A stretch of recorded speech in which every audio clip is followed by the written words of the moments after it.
Hello guys, welcome back for another UFC breakdown. Today I'm here with Martial Mind again. We're going to look at the fight between Jacare Souza and Muniz. As you guys saw, there was a submission and there was some back control to armbar, and so today we'll break that down. Before we start, Martial, you have any questions? I just want to know how Jacare Souza, a man who has never been submitted in an MMA fight, ended up not only getting submitted but getting his arm broken. Like, can you just show, first of all, how did Jacare end up in an armbar?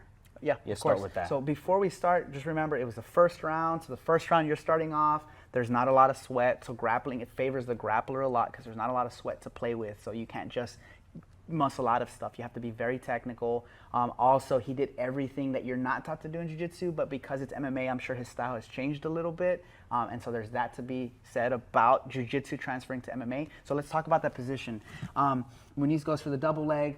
Jacare turtles, and they land in this position against the cage, and he throws in one hook, doesn't get the other hook, but as he does it, I could understand what Jacare was doing. He was trying to do what I call like a tripod escape. Basically, you tripod your body as you get the back, so I want you to tripod your hips up to the air and hold it. Exactly. So this is very common, happens very well, especially in MMA, no-gi, wrestling, jiu-jitsu.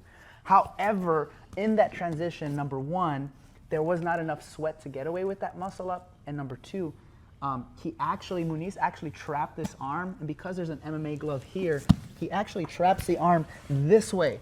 So I'm doing it like an Americana. This leg is here. I'm gonna go very slow because it's a very dangerous shoulder lock. I hold up and then I extend and I immediately get the tap. So you guys can see without the body, this is what's happening to the arm. It's isolating here. Jacare does not tap, so it breaks the bone.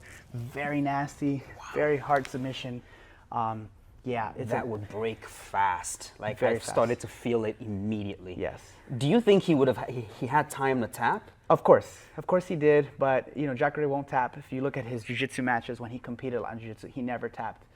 He did in the ADCC against Roger Gracie, but when they fought the first time, I believe at the Mundials or the Pan Ams, I can't remember, he actually got his arm hyperextended, did not tap to the arm bar. So, you know, a lot of these athletes who've been competing in jiu-jitsu for a long time, they have a mentality of not giving up unless you're getting them in a choke. Well, they don't want to be put to sleep or they get put to sleep. Also, the MMA glove didn't help because it's 4 ounces, right? It's pretty thick. Right. You can tuck it in really well behind. Whereas in no-gi, you can slip that bad boy out, right? So that glove, MMA, did make a difference. Being in the first round, very little sweat going on, did make a difference. Jacare was trying the traditional tripod back escape. Probably wasn't the best thing. So would you say that the big mistake he made was, as he was doing the tripod escape, it was leaving his arm out? Absolutely. Should have kept it tucked in like that? Mm-hmm. Okay. We teach in jiu-jitsu, you're never supposed to do that. Again, it was the first round. He didn't want to be on the floor. Muniz is a black belt in jiu-jitsu, knows jiu-jitsu. He didn't want to grapple with him. What he should have done was choose his battles. He could either make the risk where his arm is stuck, get his arm broken, to actually get his arm out. Maybe if this is in the third round, that would work. Because one, it's sweaty. 2, Muniz is tired. 3, even the gloves have sweat, so you're able to slip those things off. Because it's early in the round, he goes with that option. The only other option is to kind of accept the back take. Okay. So as he's here, maybe don't put his arms out, right? Muniz has the back, exactly. And then now as I take the back and I roll this way, you're just constantly defending the back, okay? And now you have to fight here. I could throw a few pepper shots, but at least the round ends and you still risk getting choked, but it's a lot harder than what happened there. So in that little window of opportunity, that's what happened. Okay. All right. Thank you.